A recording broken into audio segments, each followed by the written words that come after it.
하나님의 말씀은 사무엘상 10장 9절부터 13절까지의 말씀입니다. 자리에서 일어서 주시기를 바랍니다. 그가 사무엘에게서 떠나려고 몸을 돌이킬 때에 하나님이 새 마음을 주셨고 그날 그 징조도 다 응하니라.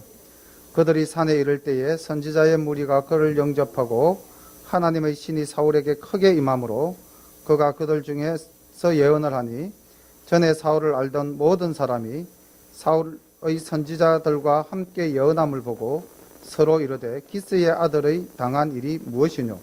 사울도 선지자들 중에 있느냐 하고 그곳의 어떤 사람은 말하여 이르되 그들의 아비가 누구냐 한지라. 그러므로 속담이 되어 가로되 사울도 선지자들 중에 있느냐 하더라. 사울이 예언하기를 마치고 산당으로 가니라. 아멘.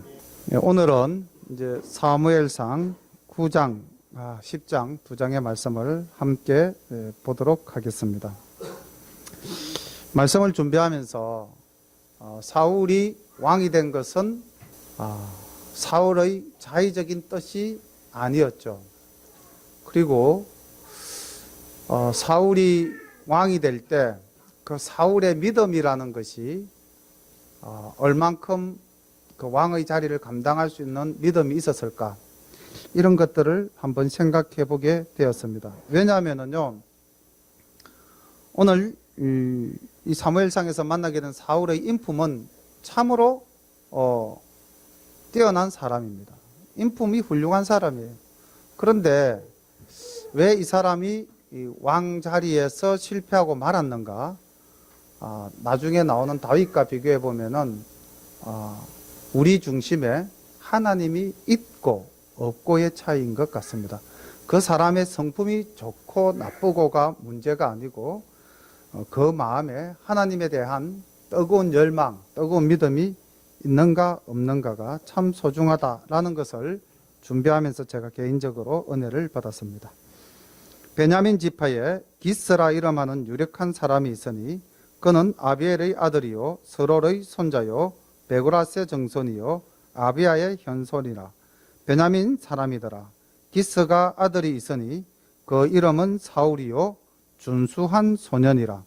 이스라엘 자손 중에 그보다 더 준수한 자가 없고 키는 모든 백성보다 어깨 위는 더하더라.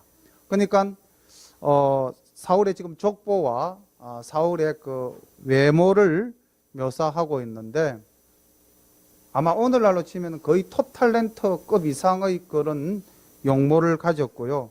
키도 웬간한 그 뭐라고 그래야 됩니까? 우리 모델 이상으로 키가 큰 그런 멋진 사람이었다. 이렇게 지금 사울을 소개하고 있습니다. 3절 사울의 아비 기스가 암나기들을 잃고 그 아들 사울에게 이르되 너는 한 사환을 데리고 일어나 가서 암나기들을 찾으라 하며 그가 에브라임 산지와 살리사 땅으로 두루 다니되 찾지 못하고 사알림 땅으로 두루 다니되 없고 베냐민 사람의 땅으로 두루 다니되 찾지 못하니라. 그들이 숲 땅에 이른 때에 사울이 함께하는 사환에게 이르되 돌아가자. 내 부친이 암나기 생각은 고사하고 우리를 위하여 걱정하실까 두려워하노라. 자, 우리가 이 사울이 아버지가 나귀를 찾아오느라 라는 이 말씀에 순종해서 나귀를 찾았는데 얼마간 찾았을까요? 이 지금 나귀를 찾은 시간이 한나절, 반나절, 아니면 하루 종일? 얼마쯤 될까요? 하루요? 예. 20절을 한번 보실까요? 예, 답은 20절에서 나옵니다. 20절에 보니까 어떻게 기록되어 있습니까? 사흘을 찾았대요. 그러니까 놀랍죠? 나귀를 찾기 위해서 온 이스라엘 땅을 3일간 돌아다닌 거예요. 그러니까 이 사울이 얼마나 부모님 말씀에 순종하고 또 성실하고 그리고 이제 사흘을 찾아도 못 찾으니까 부모님이 염려할까 걱정되니 돌아가자라고 이야기할 정도로 효성이 지극한 사람입니다. 자, 현재까지 봤을 때 인간적으로는 나무람이 없는 사람이죠. 키 크죠, 얼굴 잘생겼죠, 마음씨 곱죠, 부모님에게 순종도 잘합니다. 또 사울의 인품을 한번 또 보겠습니다. 6절 대답하되 보소서 이 성에 하나님의 사람이 있는데 존중이 여김을 받는 사람이라. 그가 말한 것은 반드시 다 응하나니 거리로 갔사이다. 그가 혹 우리의 갈 길을 가르칠까 하나이다. 사울이 그 사환에게 이르되 우리가 가면 그 사람에게 무엇을 드리겠느냐? 우리 그릇에 식물이 다하였으니 하나님의 사람에게 드릴 예물이 없도다. 무엇이 있느냐? 사환이 사울에게 대답하여 가로되 보소서 내 손에 은 세겔의 4분의 1이 있으니 하나님의 사람에게 드려 우리의 길을 가르치게 하겠나이다. 옛적 이스라엘 사람이 하나님께 가서 물으려 하면 말하기를 선견자에게로 가자 하였으나 지금 선지자라 하는 자를 옛적에는 선견자라 일컬었더라. 그러니까 이 말씀이 기록되어진 시대하고 지금 이 배경이 나타나는 시대는 상당한 시간 차이가 있다는 것을 알 수가 있겠죠. 자, 여기서 또 우리 한 가지 더 7절에 나타나는 사울의 인품을 한번 보면 어떤 사람입니까? 7절. 자, 우리가 하나님의 사람에게 가는데 어떻게 맨손으로 가겠느냐? 예의와 염치가 또 있는 사람입니다. 어떻게 우리가 그 뭘 물으러 가는데 아무것도 없이 그렇게 갈 수가 있겠는가? 경우가 분명한 사람이죠. 그리고 또 하나 더 보겠습니다. 지금 사울이 집으로 돌아가자고 자기가 사환에게 말을 했죠. 주인으로서 자기 종에게 이야기를 했어요. 그런데 종이 갑자기 주인에게 이렇게 이야기합니다. 여기 주변에 하나님의 사람이 있는데 거기 가서 길을 물으면 아마 갈 길을 가르쳐 주실 것입니다. 그러니 이 사울이 자기의 주장대로 했습니까? 아니면 지금 사울의 말을 수용했습니까? 사환의 말을 수용을 했죠. 사울이 자기의 주장이 아니라 사환의 말을 수용하고 있습니다. 사실 윗사람이 아랫사람이 말하는 것을 받아들인다는 게 그렇게 썩 쉽지는 않죠. 그것도 주인과 종과의 관계인데요.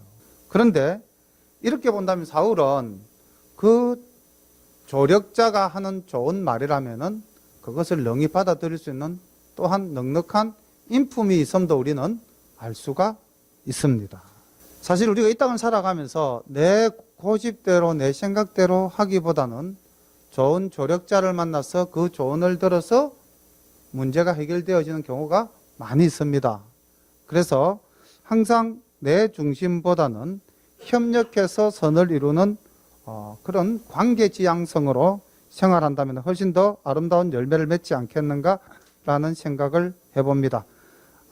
우리 이방인으로서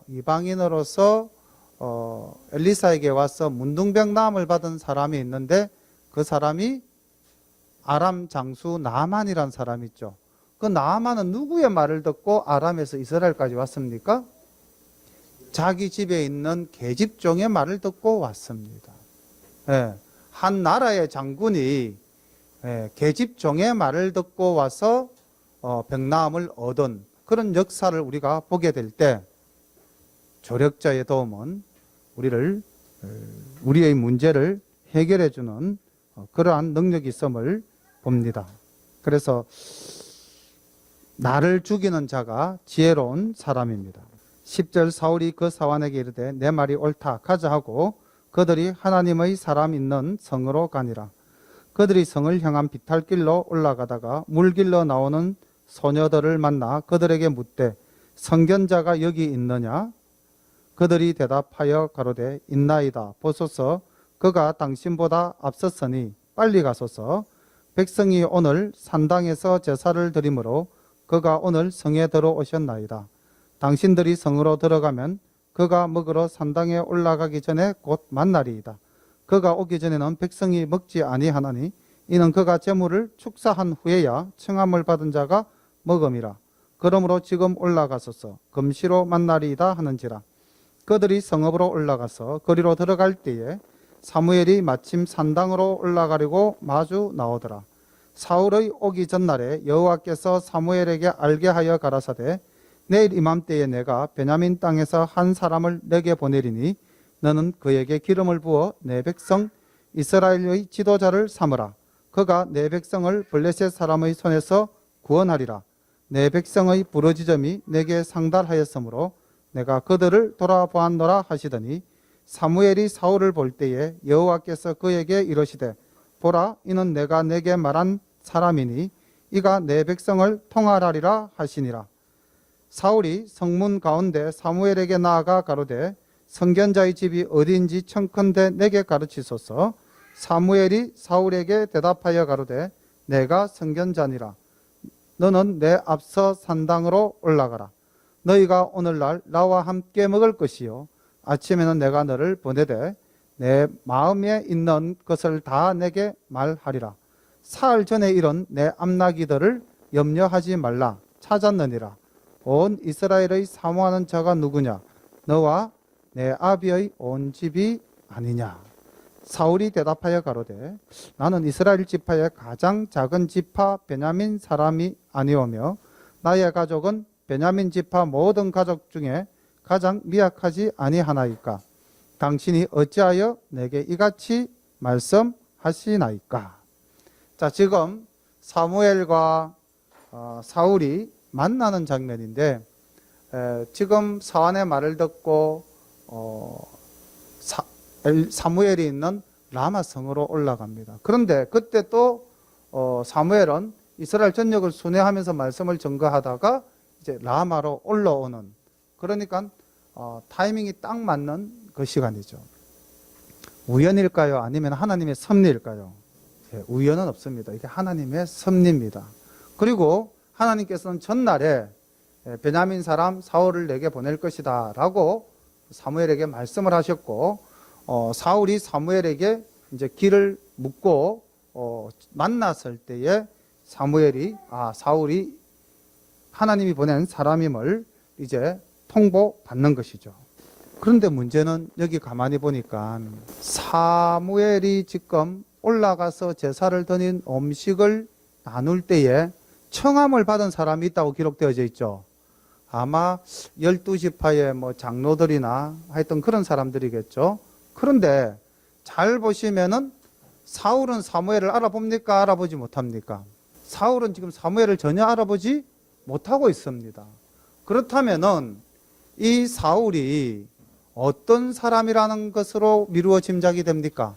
그 지파의 대표적 인물도 아니고 또 상당히 이 이스라엘 사회에 알려진 인물도 아닙니다.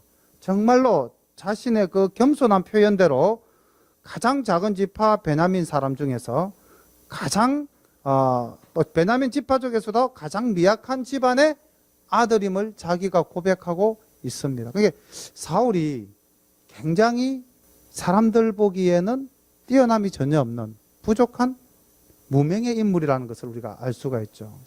그런데 이 인물을 이제 하나님이 택하셔서 사무엘에게 왕으로서 기름을 부으라고 이야기를 하고 있습니다.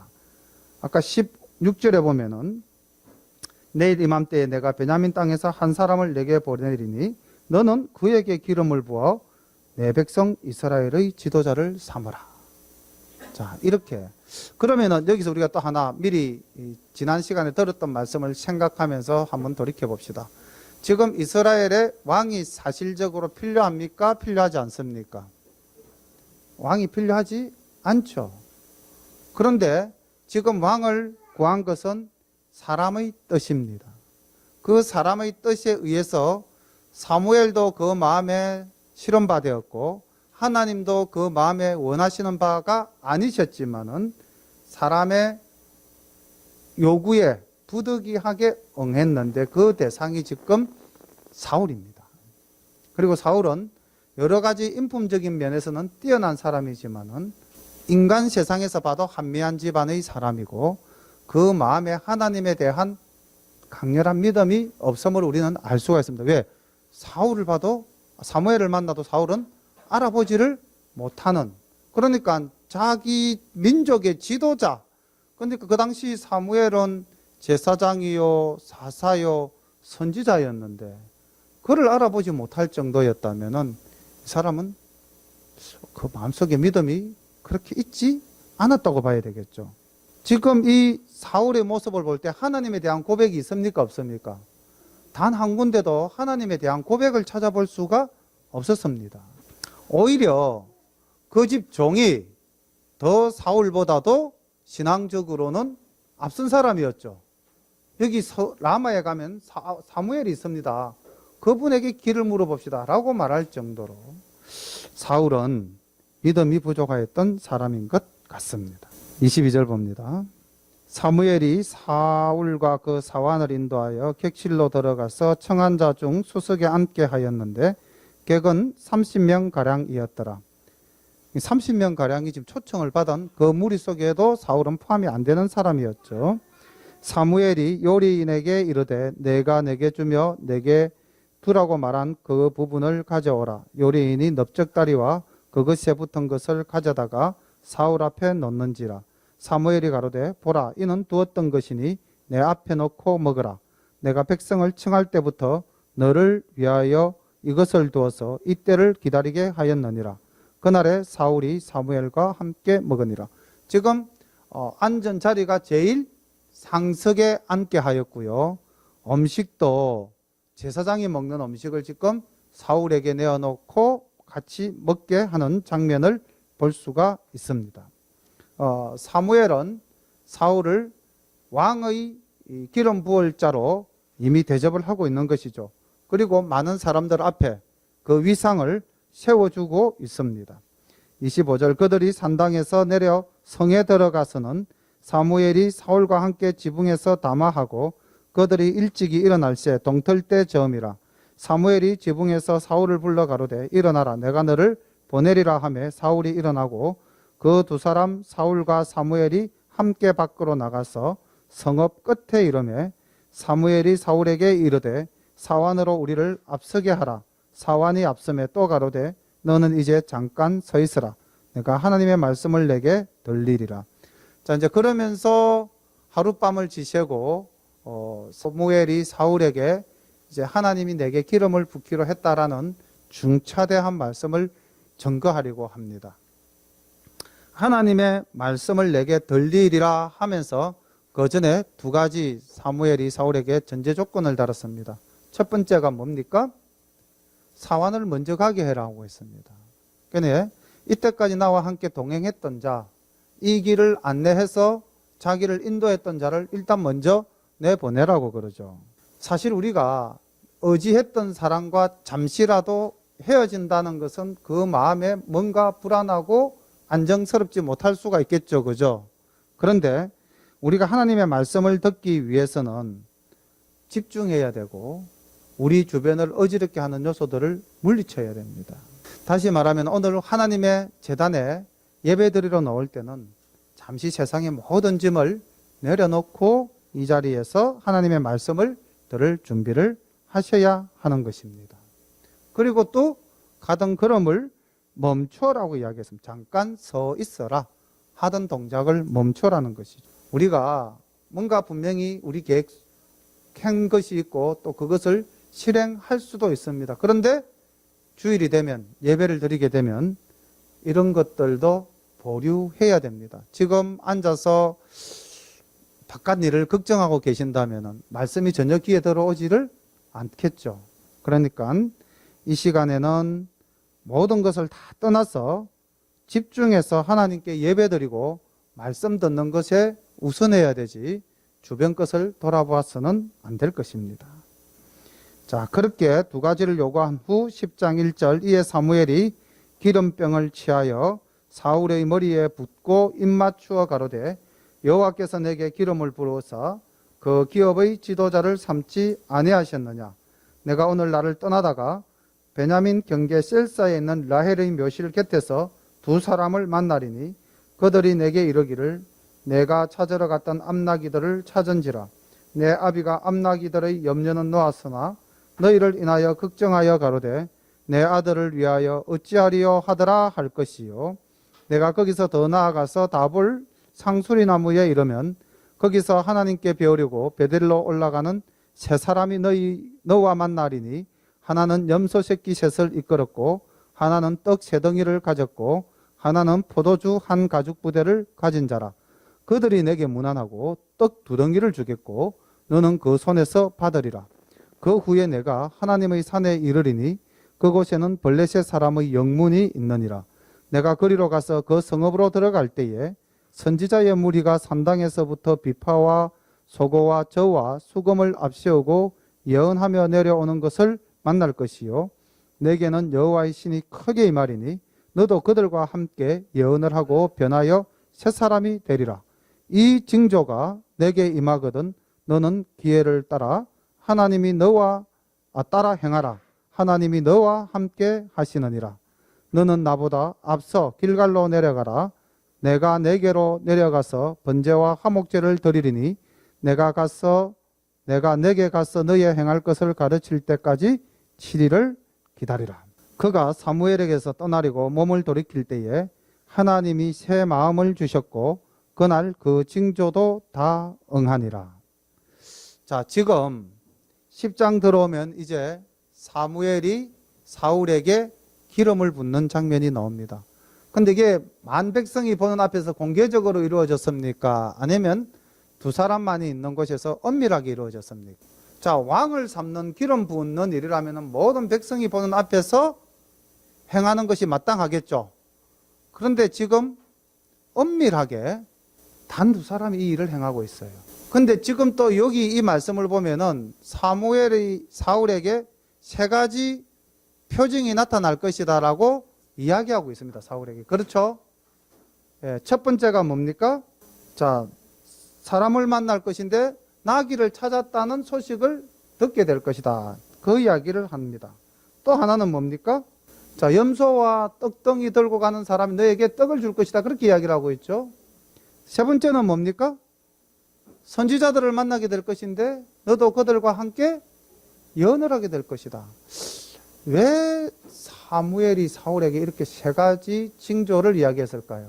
아마 기름을 머리에 부음받는 그 순간까지 사울은 자기의 어떤 책무나 자기의 어떤 역할이나 또 자기가 가진 능력에 대한 생각들이 없었던 것 같습니다. 그래서 사무엘이 사울에게 이건 하나님이 너와 함께 하시고 이제 너를 이 이스라엘의 지도자로 삼는 것이 분명하다. 네가 믿지 못하겠다면은 봐라. 이 세 가지 일을 네가 오늘 당하게 될 것인데 그로 말미암아 너에게 이제 성령의 임하심과 네가 새 마음을 품게 됨을 갖게 될 것이다. 다시 말하면은 이 일은 하나님의 계획된 섭리이고 나 사무엘이 선지자로서 권위를 가지고 너에게 엄히 명하는 것이며 사울 너는 이스라엘의 지도자가 된다는 소명의식을 가지고 준비하라. 그래서 아까 7일을 기다리라고 그랬죠. 그죠? 이렇게 사무엘이 사울에게 이제 예언을 했습니다. 그런데 그 예언이 다 응했다고 구절에 기록되어져 있죠. 그리고 예언이 응하면서 또 사울에게는 어떤 변화가 일어나게 됩니까? 여호와의 신이 임하게 되고 그 다음 예언을 하게 되고 그 자체가 변하여 새 사람이 되고 그 마음에 하나님의 새 마음을 갖게 되었다. 다시 말하면 성령을 받는 역사가 일어났다는 것을 볼 수가 있습니다. 그런데 이제 이 사울의 그 위상이 어떠했는지가 10절 이후의 말씀을 한번 보면서 또 살펴보도록 하겠습니다. 그들이 산에 이를 때에 선지자의 무리가 그를 영접하고 하나님의 신이 사울에게 크게 임함으로 그가 그들 중에 예언을 하니 전에 사울을 알던 모든 사람이 사울의 선지자들과 함께 예언함을 보고 서로 이르되 기스의 아들의 당한 일이 무엇이뇨? 사울도 선지자들 중에 있느냐 하고 그곳에 어떤 사람은 말하여 이르되 그들의 아비가 누구냐 한지라. 그러므로 속담이 되어 가로되 사울도 선지자들 중에 있느냐 하더라. 자, 지금 이 사울의 예언하는 것을 보고 말하는 이 이스라엘 사람들의 심리, 그러니까 사울에 대한 심리는 어떤 심리입니까? 지지와 인정입니까? 비아냥거림입니까? 비아냥거림이죠. 사울 뭐야? 도대체 누구 집 아들이야? 그가 예언을 한다고? 원래 그가 선견자였느냐? 막 이런 식으로 전혀 그 사울의 변화된 모습도 인정하지 않고 그 집안이나 그 개인에 대한 인정도 없습니다.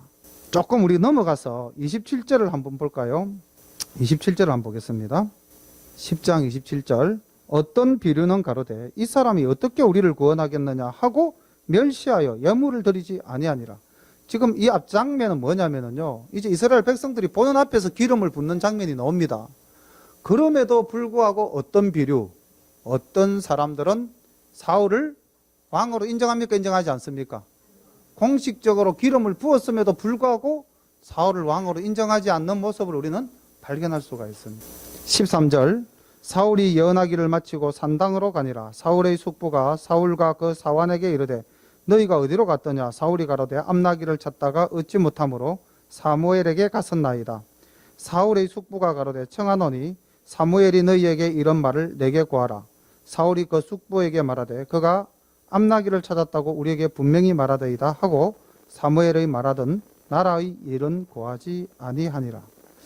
자, 우리 이 장면에서 또 사울이 인간적으로는, 인격적으로는 굉장히 뛰어난 인물임을 알 수가 있습니다.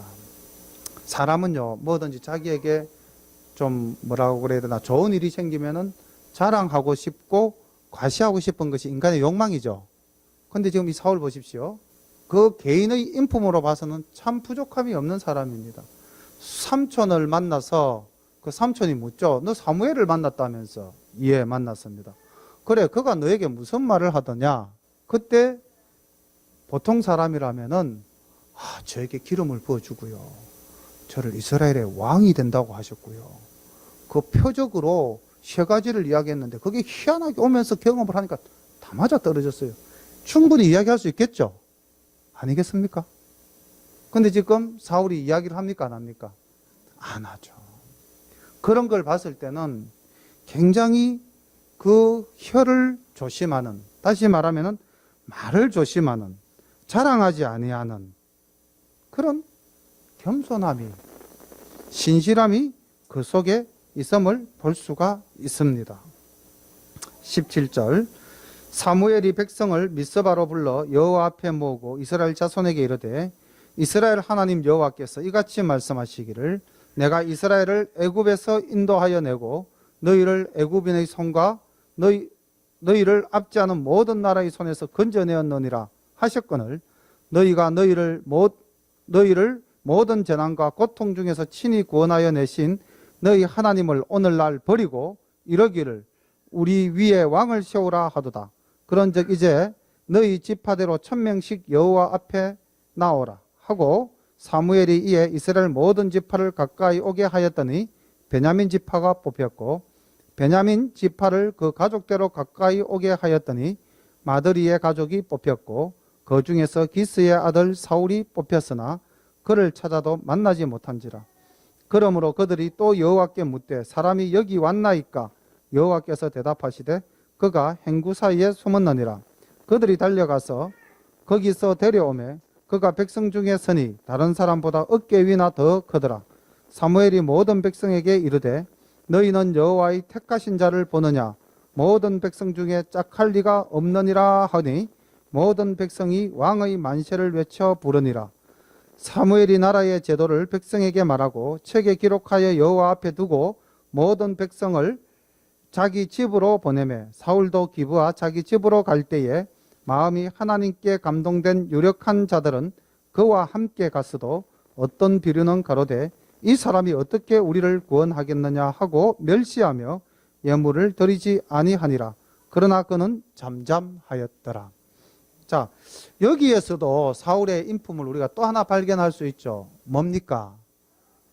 자기를 반대하는 사람이 자극해도 잠잠하더라는 거예요. 온 백성이 보는 앞에서 기름을 붓고 이제 이 사람이 너희의 왕이 됐을 때 백성들이 크게 왕이여 만세하고 외치는 장면이 지금 보였죠.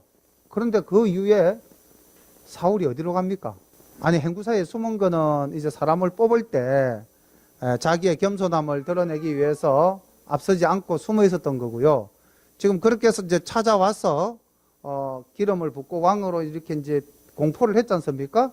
그럼에도 불구하고 어디로 갔죠? 자기 집으로 갔다고 돼 있습니다.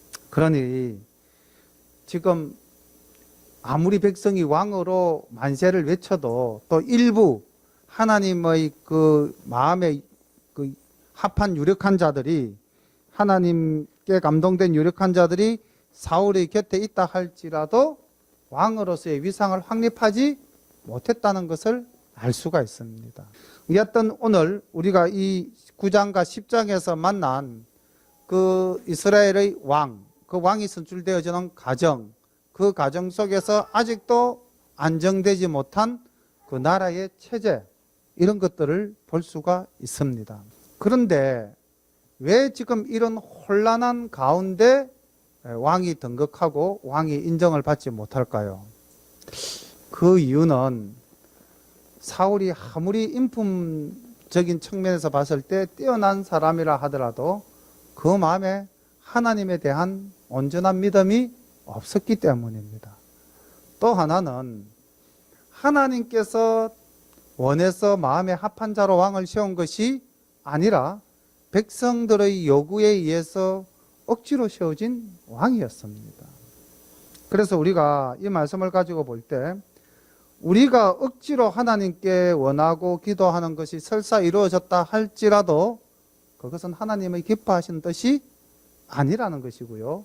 또 그것이 이 땅에서 온전한 지지를 다 얻을 수도 없다는 것을 우리가 오늘 말씀을 통해서 알게 되었습니다. 성도 여러분, 오늘 하나님께서 우리에게 주신 말씀, 하나님이 원치 않는 일을 우리의 욕심으로 억지로 강구하지 말자는 것입니다. 다음, 우리가 하나님의 일을 할 때는 내 생각과 내 의지로 하지 말고 또 나의 뛰어난 능력과 자질로도 하지 말고 오직 하나님을 향한 믿음으로 하자는 것입니다. 오늘 이 말씀 가슴에 새기고 다 함께 기도 드리겠습니다. 사랑의 아버지 하나님, 은혜를 감사합니다. 오늘 뛰어난 용모와 체격과 너그러운 인품, 인간적으로 봤을 때는 모든 것을 다 갖춘 사울이었지만은 그 마음에 믿음이 없음을 오늘 저희들이 발견하였습니다. 하나님 아버지, 그가 왕으로 기름 부음을 받아도 그가 온전할 수 없었던 것은 그를 택한 자들의 문제이면서 또한 그 자신의 문제임을 보게 됩니다.